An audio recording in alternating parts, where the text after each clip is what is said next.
Bueno, yo voy a hablar de Roger Penrose, quien es un físico matemático británico, nacido el 8 de agosto de 1931 en Colchester, Reino Unido. Es profesor emérito de matemáticas en la Universidad de Oxford y, bueno, viene de una familia de científicos y artistas. Su padre se decantó por la psicología y la medicina genética, mientras que su madre lo hizo por el arte y la medicina. Su mayor influencia fue siempre su padre. En 1989 se publica por primera vez La nueva mente del emperador, que es una obra galardonada con muchos importantes premios y que se dice que le convirtió en un filósofo de la ciencia.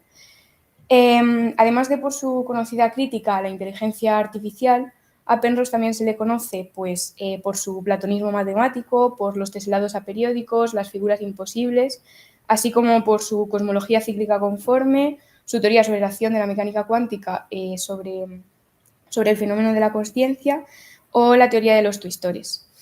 Ha trabajado en universidades de reconocido prestigio y es miembro de la Royal Society desde 1972. Su segundo libro se publicó en 1994, es Las sombras de la mente, y a este le siguieron El camino a la realidad, Ciclos del tiempo, La naturaleza del espacio y del tiempo. Ha ganado un gran número de premios y entre muchos otros pues están el Adam Prize de la Universidad de Cambridge o la Royal Society Royal Medal o el Premio Nobel de Física en 2020.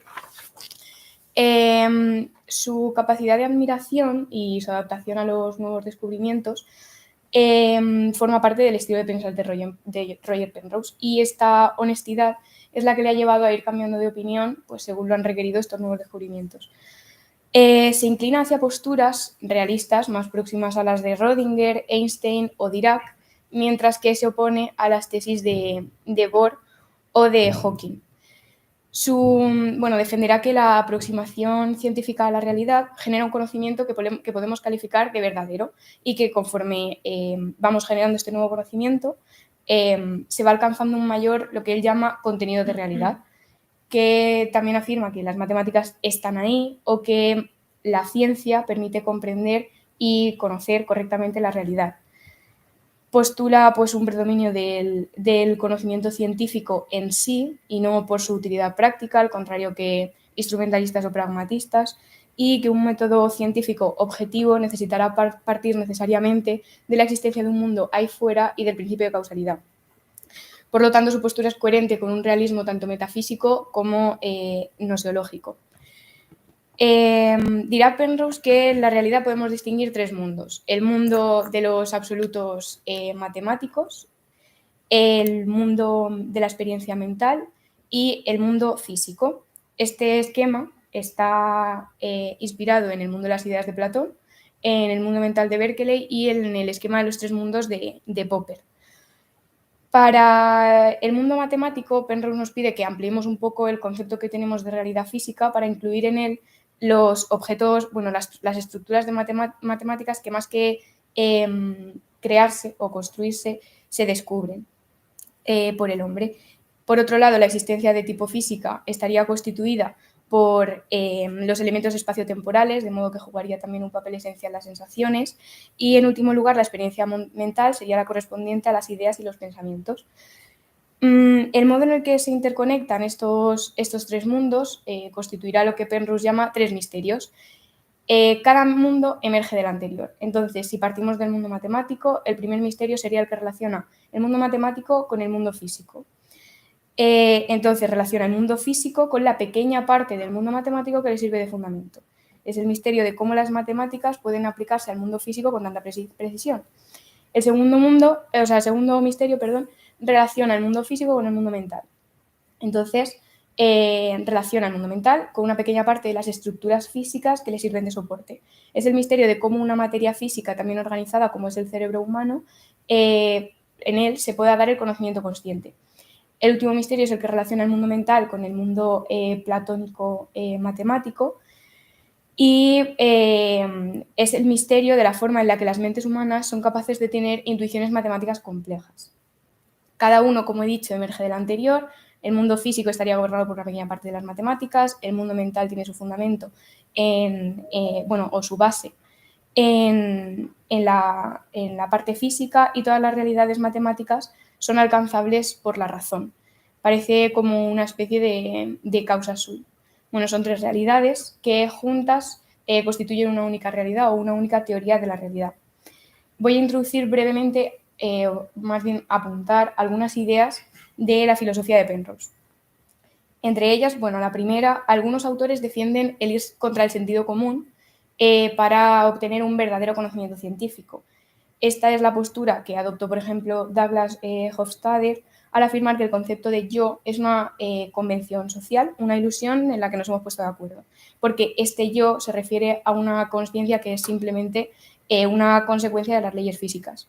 Penrose, por el contrario, dirá que el sentido común es la primera luz con la que nos acercamos a las cosas y hay que fiarse de él. Y porque por medio del sentido común no solo percibimos este yo consciente, sino que también percibimos el yo de otras personas conscientes.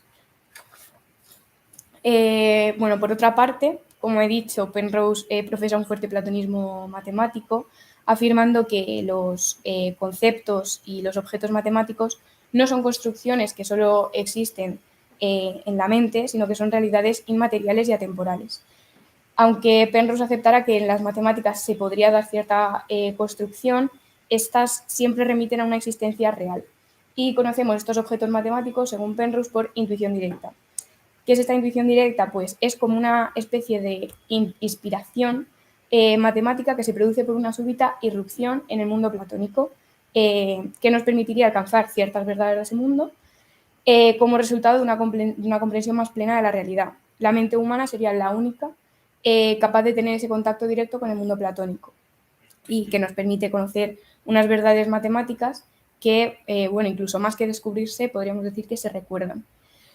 Penrose, por último, defenderá un principio antrópico débil por el que postula que la naturaleza del universo está fuertemente condicionada por el hecho de que, por la existencia, de que tengan que existir seres conscientes que lo conozcan y que intuyan los conceptos matemáticos.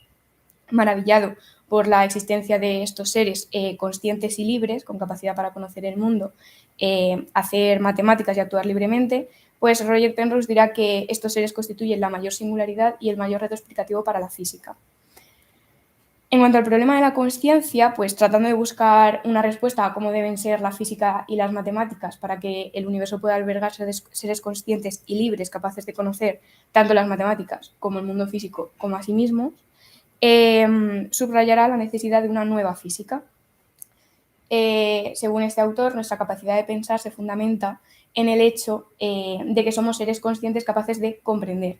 Y esta capacidad de comprensión estará ausente en las máquinas, porque aunque éstas puedan manejar más datos que un ser humano, este dominio es un dominio sin comprensión o un conocimiento inconsciente. Para intentar averiguar por qué no es equiparable el pensar humano del pensar de una máquina, pues habrá que investigar acerca de qué es ser consciente, qué es estar consciente y cómo se da la consciencia en los seres humanos. Penrose, sobre todo, se adentrará en esta última cuestión. El que llamamos problema difícil de la consciencia o de la experiencia consciente es el problema de cómo explicar la revelación subjetiva de los fenómenos psíquicos, su conocimiento consciente por parte del sujeto, es decir, el problema de explicar cómo y por qué tenemos experiencias fenoménicas y cómo las sensaciones adquieren características como colores y sabores. La física clásica dirá que no es capaz de explicar de dónde emerge la consciencia, por lo que Penrose trata de acercarse al funcionamiento del cerebro y al fenómeno de la consciencia desde la mecánica cuántica. La justificación externa de las matemáticas lleva a Penrose a preguntarse si esto puede darse del mismo modo para la justificación del mundo mental. Es decir, ¿es necesario afirmar la existencia de un mundo mental separado o bastaría con considerarlo un epifenómeno, un fenómeno secundario? Pues bueno, las respuestas en la historia de la filosofía han ido desde el dualismo hasta la negación de este yo consciente, este yo que se identifica con la consciencia, hasta bueno, una gran variedad de posturas intermedias.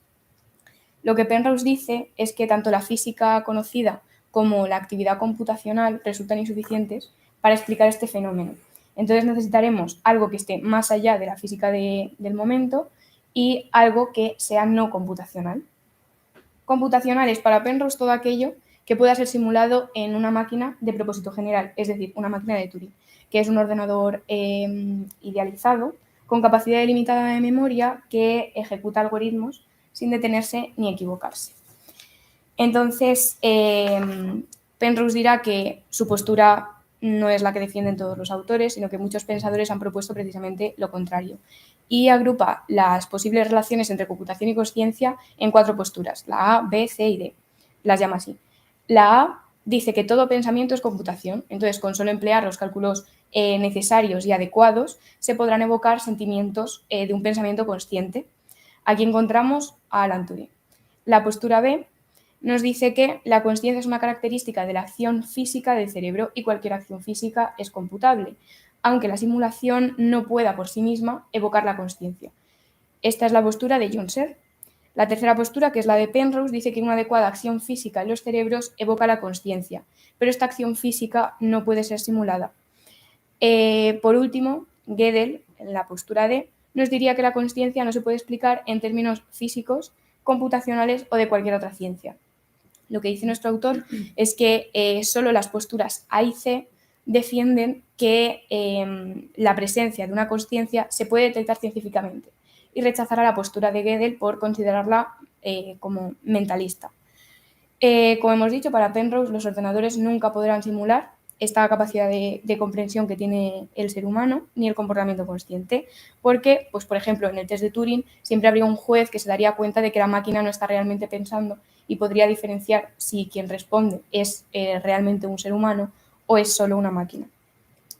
Penrose examina la física actual y observa que, aunque casi todo es computable, hay un fenómeno, un proceso que presenta una aleatoriedad esencial, que es el proceso de medida cuántico, y entonces se dedicará a buscar una acción cuántica en el cerebro. Vale, hoy en día, según nos dice el autor, la investigación científica se apoya en 3 teorías fundamentales que denominará soberbias para diferenciarlas de las útiles y de las tentativas, que son la relatividad especial y la relatividad general, la teoría cuántica y la teoría cuántica de campos. Hawking y Penrose dicen que las 3 teorías presentan algunos fallos. La teoría cuántica de campos nos ofrece soluciones de tipo infinito que necesitan de adaptación matemática, la relatividad general predice la existencia de singularidades en el espacio-tiempo y la mecánica cuántica convive con el problema de la medida. Entonces, esto quiere decir que tengan fallos significa que no son completas, por lo que necesitaremos una nueva teoría que tenga estas 3 en cuenta, pero que las amplíe. La mecánica cuántica surge para dar respuesta a varios problemas de incompatibilidad y de fallo en las predicciones de la física clásica, como la coexistencia de 2 tipos de objetos, las partículas y las ondas, que pues, luego pues, se llamará el dualismo onda-corpúsculo o onda-partícula.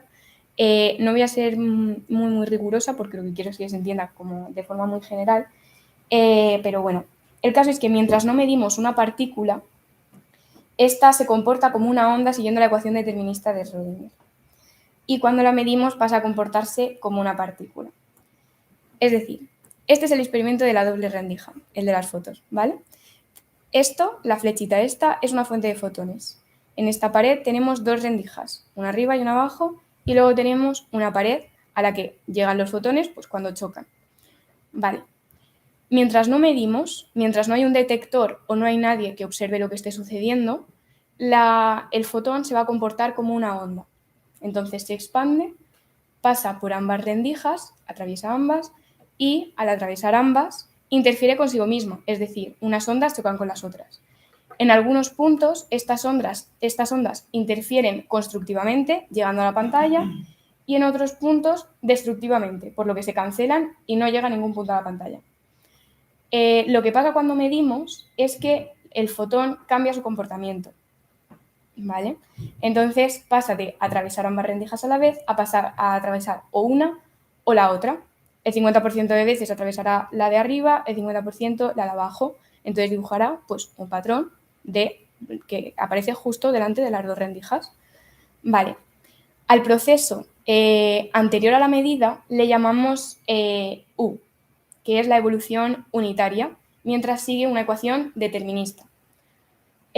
Cuando observamos o medimos y se produce el cambio de comportamiento, le llamamos R, porque es la reducción del vector estado o colapso de la función de onda. Deja de seguir la función de onda y se convierte pues, en un proceso probabilístico y aleatorio. Vale. Cuando decimos que el fotón ha atravesado ambas rendijas al mismo tiempo, decimos que se encuentra en un estado de superposición. Un estado de superposición de pasar por la de arriba y por la de abajo. Cuando se comporta como una partícula, solo pasa por uno. Vale. El problema que trata acerca de cómo pasamos de U a R, o de un comportamiento a otro, le llamamos problema de la medida. La principal solución que se ha intentado dar a esto, o interpretación, es la interpretación ortodoxa de Copenhague, que según la interpreta Penrose es subjetivista porque nos dice que lo que hace colapsar la función de onda, lo que hace que pasemos de un proceso a otro, es la medición realizada por un observador. Es decir, cuando un observador pone un medidor para ver por qué rendija ha pasado, o cuando un observador directamente observa el experimento. Vale.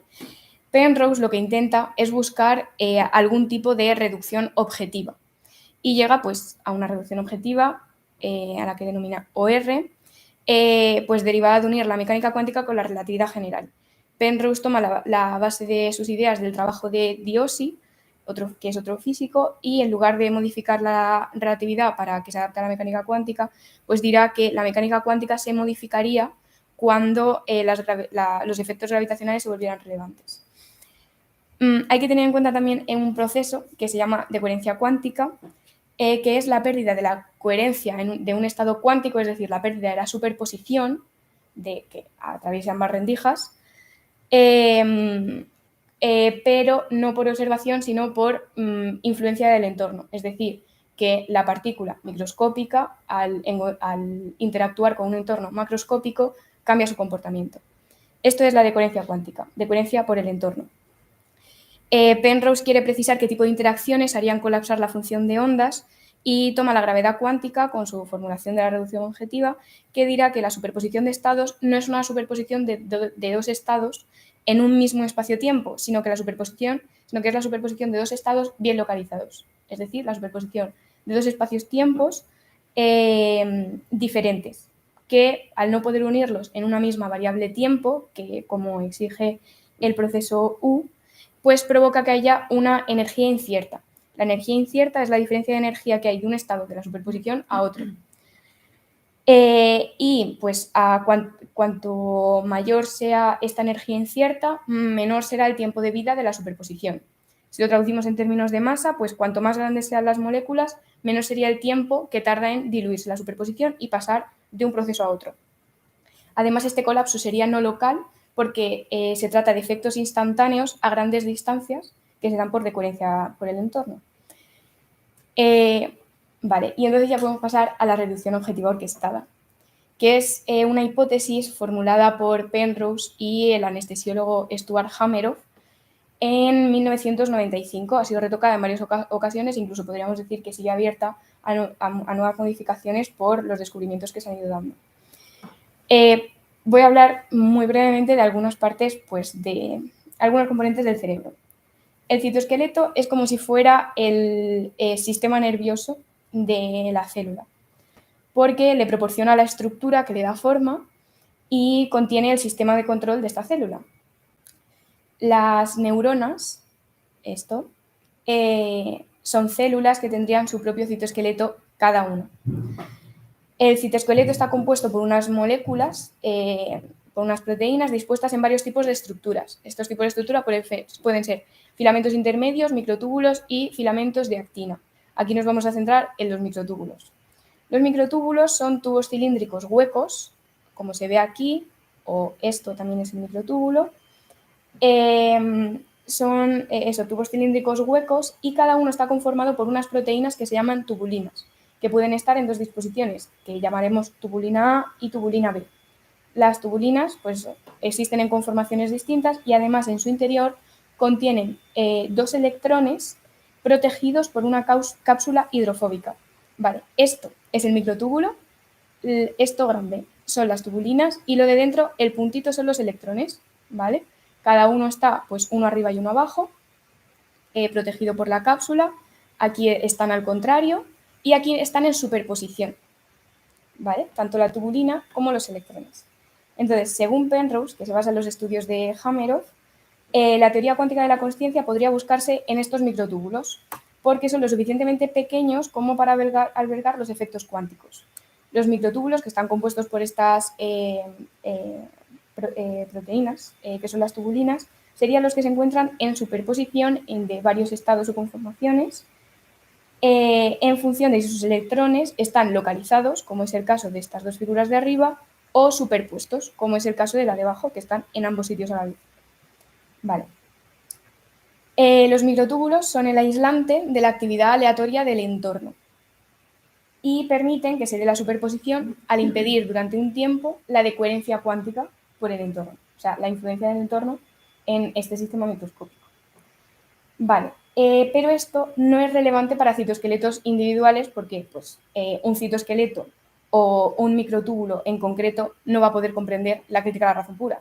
O sea, la comprensión para Penrose es la clave de la consciencia y de que ésta sea no computacional y se da a una escala global.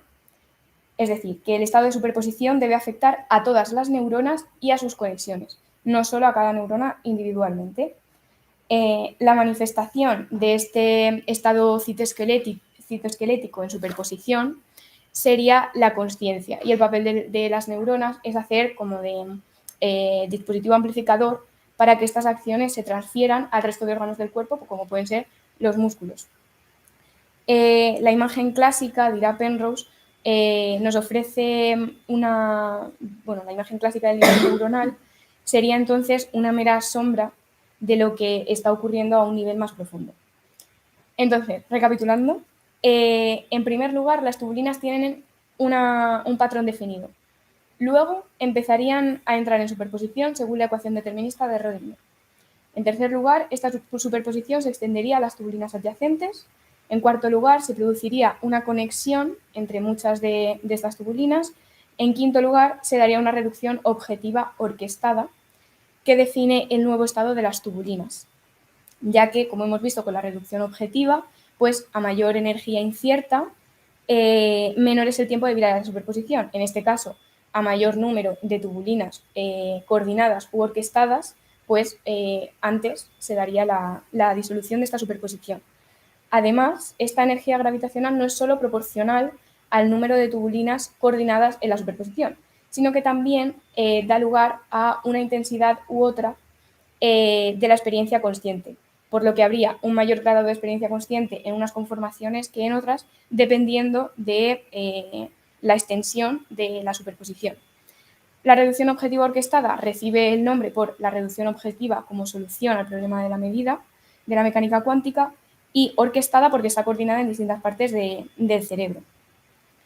Dirá Penrose, además, en un intento de aclarar la relación entre determinismo y libertad, que la consciencia tiene un aspecto pasivo y otro activo. Y, pues, citándole, dice, la percepción del color rojo, por una parte, es algo que ciertamente requiere consciencia pasiva, como lo es la sensación de color o la apreciación de una melodía. La consciencia activa está involucrada en la acción deliberada de salir de la cama, como lo está en la decisión de dejar de hacer una actividad enérgica. El traer a la mente un recuerdo del pasado hace intervenir tanto el aspecto activo como el aspecto pasivo de la consciencia. La consciencia, activa y pasiva, estaría también normalmente involucrada en la formulación de un plan de acción futuro, y parece ciertamente que hay una necesidad de algún tipo de consciencia en el tipo de actividad mental que normalmente se englobaría en la palabra comprensión. Es decir, que el aspecto pasivo estaría ligado con la sensación y el aspecto activo con el libre albedrío. Pero a veces estos dos aspectos son indistinguibles, de ahí la importancia de tomar la consciencia como algo no algorítmico y que no podría darse en un ordenador porque para Penrose entendimiento, consciencia y libertad son atributos meramente humanos. La relación entre determinismo y libertad tampoco es que quede muy clara. Entonces dirá que sí hay lugar para la libertad en un mundo perfectamente determinista. Cuando no habría lugar para la libertad sería si afirmásemos que la consciencia, que el fenómeno de la consciencia es computable. Y hay dos preguntas que no pueden encontrar su respuesta en la ciencia. La primera es por qué el mundo es y es así, y la segunda sería por qué en él hay seres libres para cuya existencia el universo parece tan preparado. Penrose también admite la posibilidad de que existan varios niveles de determinación. En el nivel superior encontramos tanto la ley que rige el universo como la consciencia que actúa libremente.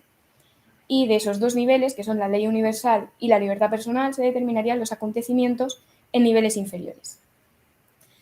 Para concluir, Penrose se declara abiertamente realista, fisicista, determinista y en lo matemático muy platónico, y estas ideas se ven reflejadas claramente en su esquema de los tres mundos, que ha recibido varias críticas porque no justifica correctamente el entrelazamiento que se da entre estos tres mundos, y parece que llega a un misterio global de que no sabe muy bien cómo salir.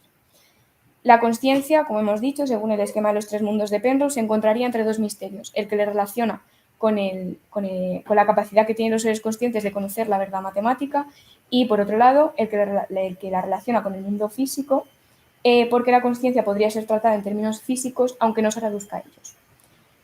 En resumen, la consciencia emerge de lo material, y Penrose señala que en los microtúbulos pues, encontramos las estructuras en las que se podrían dar las condiciones de posibilidad para una acción consciente, debido a los efectos de la gravedad cuántica sobre el cerebro durante el proceso de colapso de la función de onda. También ha recibido muchas críticas esta teoría por no poder sostenerse científicamente y reducirse al ámbito de la especulación.